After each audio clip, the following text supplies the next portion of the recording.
আসসালামু আলাইকুম প্রিয় শিক্ষার্থীবৃন্দ, কেমন আছো তোমরা? আশা করছি ভালো আছো।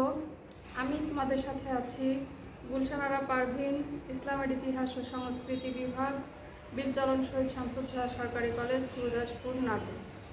প্রিয় শিক্ষার্থীবৃন্দ, আজকে আমরা আলোচনা করব অনার্স প্রথম বর্ষের সিরিয়া, মিশর ও উত্তর আফ্রিকা থেকে ক্রুসেড।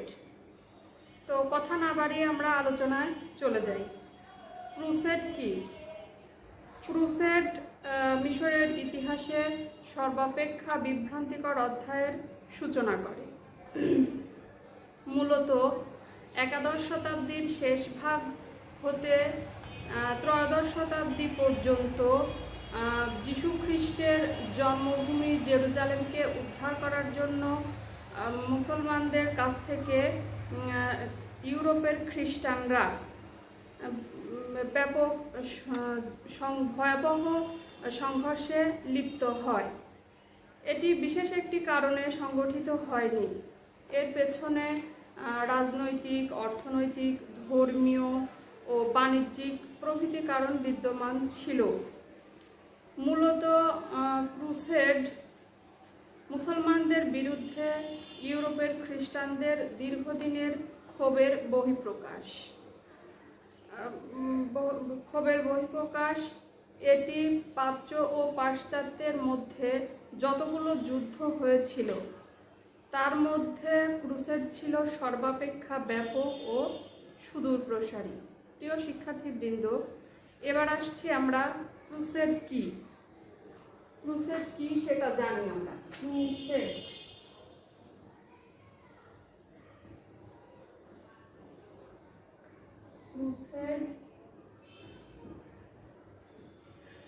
কি? ক্রুসেড কি? ক্রুসেড হচ্ছে ধর্মযুদ্ধ। বস্তুত মুসলমানদের বিরুদ্ধে ইউরোপের খ্রিস্টানরা একাদশ শতাব্দীতে এই ভয়াবহ যুদ্ধে লিপ্ত হয়েছিল। মূলত তখন ইউরোপের খ্রিস্টান যুবকদের বুকে ক্রুশ চিহ্ন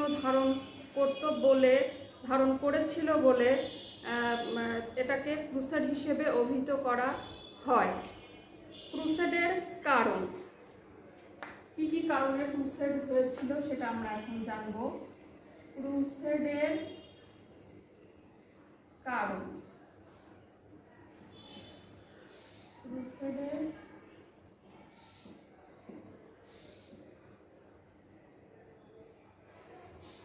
কারণ। ক্রুসেড সম্পর্কে আলোচনা করলে আমরা দেখতে পাই যে ক্রুসেড দুটি কারণে সংগঠিত হয়েছিল। একটি হচ্ছে পরোক্ষ বা দূরবর্তী কারণ, অপরটি হচ্ছে প্রত্যক্ষ বা নিকটবর্তী কারণ। পরোক্ষ কারণগুলোর মধ্যে আছে, পরোক্ষ কারণটা আমরা আগে জানি। পরোক্ষ কারণের মধ্যে বিভিন্ন অপশন আছে। পরোক্ষ কারণ,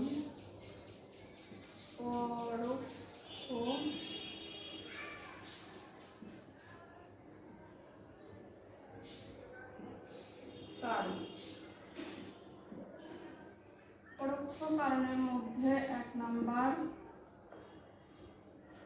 জেরুজালেমের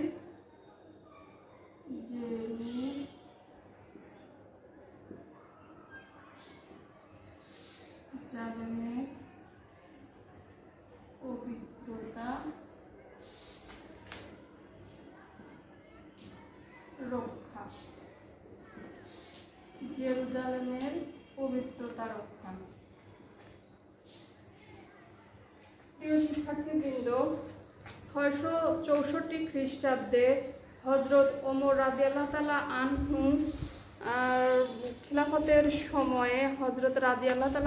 খিলাফতের সময়ে আমর বিন আল মুসলমানদের দখলে এলে খ্রিস্টানরা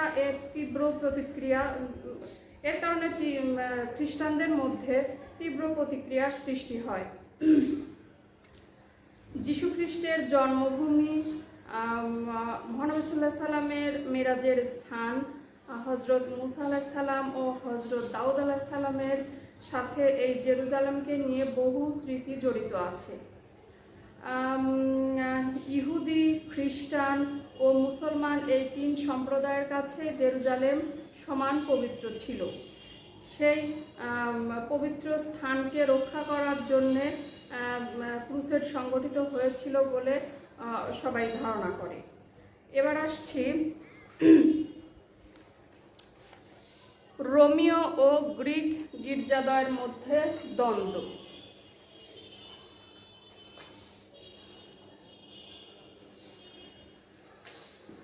রোমীয়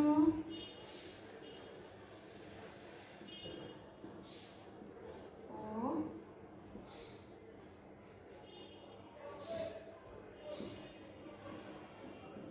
গ্রিক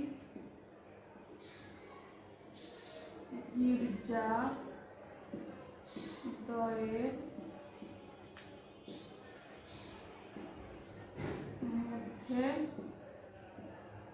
দ্বন্দ্ব।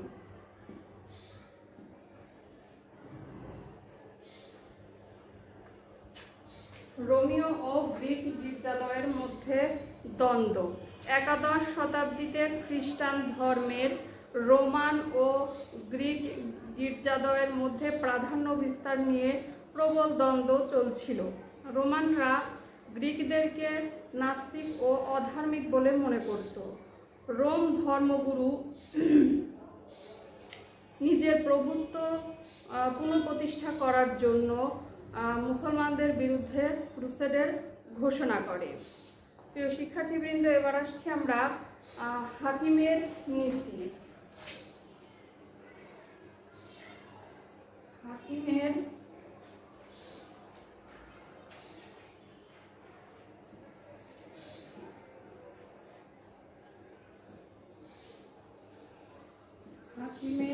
নীতি।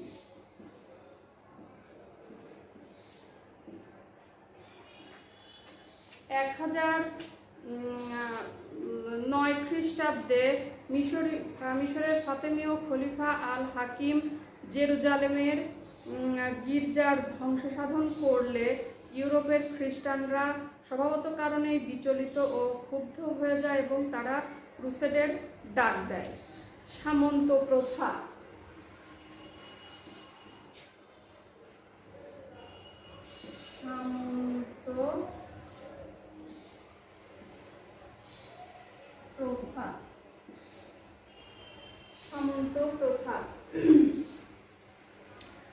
সামন্ত প্রথার বিস্ময় ফল ক্রুসেডের অন্যতম গুরুত্বপূর্ণ কারণ ছিল।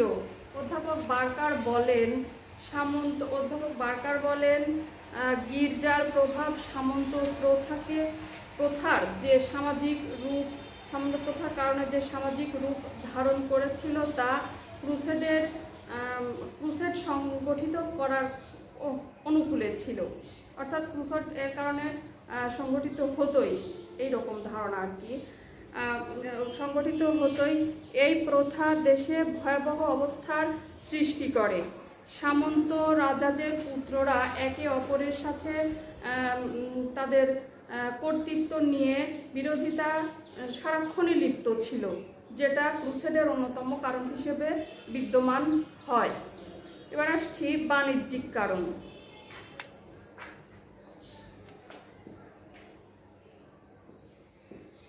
বাণিজ্যিক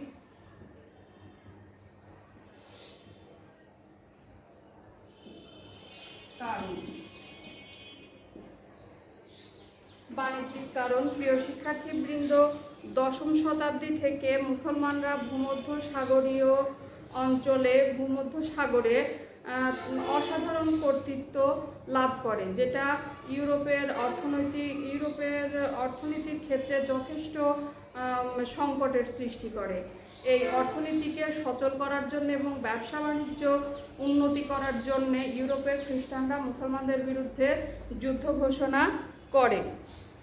এবার আসছি পার্থিব সুখ ভোগ।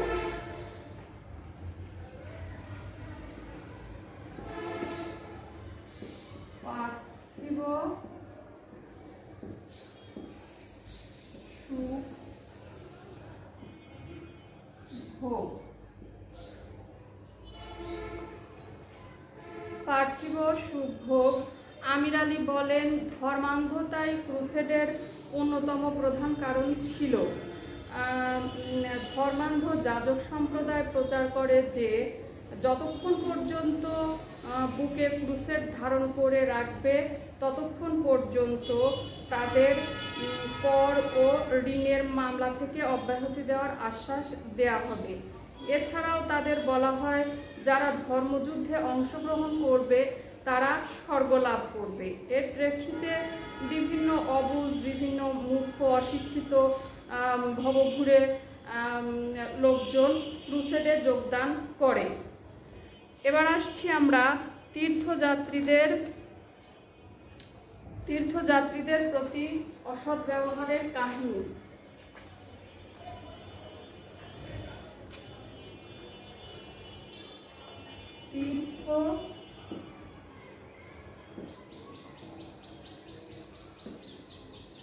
তীর্থযাত্রীদের প্রতি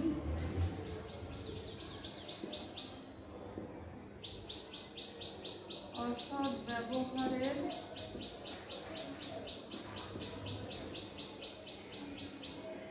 কাহিনী। প্রিয় শিক্ষার্থীবৃন্দ, সেলজুক সুলতানদের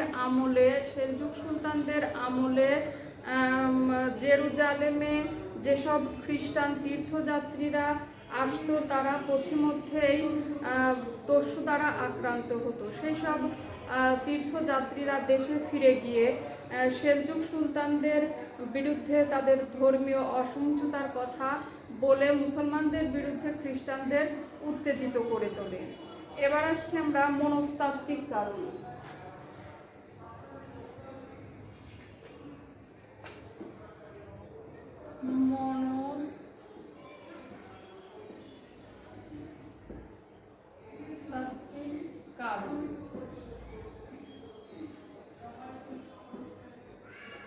মনস্তাত্ত্বিক কারণ ইসলামের আবির্ভাব গ্রিক ও রোম সভ্যতার প্রতি হুমকি স্বরূপ হয়ে দাঁড়ায়, যেটা ইউরোপের খ্রিস্টানরা মেনে নিতে পারছিল না। তাই তারা মুসলমানদের বিরুদ্ধে মুসলমানদের শক্তিকে ধূলিসাৎ করার কারণে ক্রুসেডের ডাক দেয়। এবার আসছি আমরা ভৌগোলিক কারণ।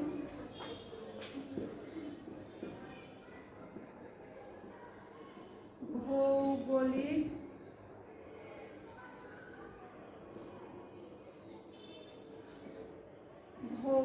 কারণ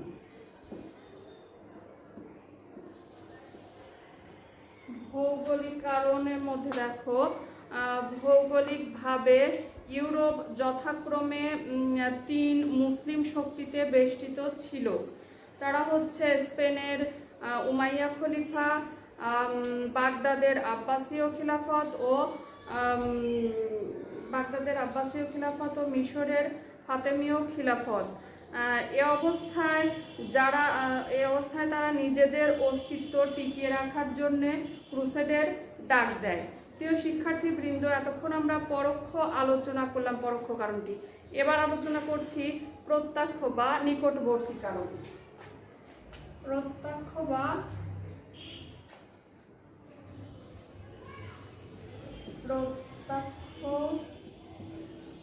বা নিকটবর্তী কারণ। নিকটবর্তী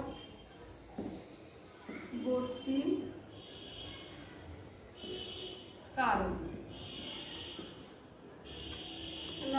অর্থাৎ নিজেদের মধ্যে যে কারণগুলো হয়েছিল সেটা। প্রত্যক্ষ বা নিকটবর্তী কারণের মধ্যে আছে গ্রিক সম্রাট কমনেনাস ও পোপের আহ্বান। গ্রিক সম্রাট আলেক্সিয়াস কমনেনাস ও দ্বিতীয় পোপ আরবানের ধর্মপ্রচারই ছিল ক্রুসেডের অন্যতম প্রত্যক্ষ কারণ। কমনেনাস তার এশিয়া মাইনরের রাজ্যগুলো সেলজুকের খলিফারা দখল করে নেয়। সেটাকে পুনরুদ্ধার করার জন্য কমনেনাস মুসলমানদের বিরুদ্ধে ক্রুসেড ঘোষণা করে। 1094 ও 1095 খ্রিস্টাব্দে বোহেমীয় অঞ্চলে ব্যাপক দুর্ভিক্ষ দেখা দিলে বহু দুস্থ ভবঘুরে তাদেরকে বোঝানো হয় যে তাদের পাপ মোচন, স্বর্গলাভ, ধন সম্পদ ইত্যাদি লাভ করবে, এই আশা দিয়ে তাদেরকে যুদ্ধে ডাক দেয়। বিভিন্ন কারণে যখন যুদ্ধ সংগঠিত হয়েই যায়, সেই যুদ্ধে প্রথম দিকে মুসলমানরাই জয়লাভ করে ঘটনাবলী আছে। এর মধ্যে আছে ক্রুসেড 8টি স্তরে, 8টি বিভাগে ক্রুসেড সংগঠিত হয়েছিল। এটা 3টি স্তরে বিভক্ত। প্রথম স্তরে ছিল দেখো 1095 খ্রিস্টাব্দ থেকে 1144 খ্রিস্টাব্দ পর্যন্ত। এ সময় মুসলমানরা খ্রিস্টানদের উপর ঝাঁপিয়ে পড়ে। দ্বিতীয় স্তরে আছে 1144 থেকে 1196 খ্রিস্টাব্দ পর্যন্ত। এটা ইমামউদ্দিন জঙ্গি হতে সালাউদ্দিন আইয়ুবী পর্যন্ত। পরেরটা দ্বিতীয় স্তরটা আছে 1193 থেকে 1291 পর্যন্ত। এ সময় মুসলমানদের সিরিয়া ও প্যালেস্টাইন থেকে ক্রুসেডারদের চিরতরে নিশ্চিহ্ন করে দেওয়ার কাহিনী। প্রিয় শিক্ষার্থীবৃন্দ, এতক্ষণ আমরা ক্রুসেড সম্পর্কে আলোচনা করলাম। আগামী ক্লাসে আমরা অন্য কিছু নিয়ে আলোচনা করব। সে পর্যন্ত তোমরা সবাই ভালো থাকো, সুস্থ থাকো, নিরাপদে থাকো। খোদা হাফেজ।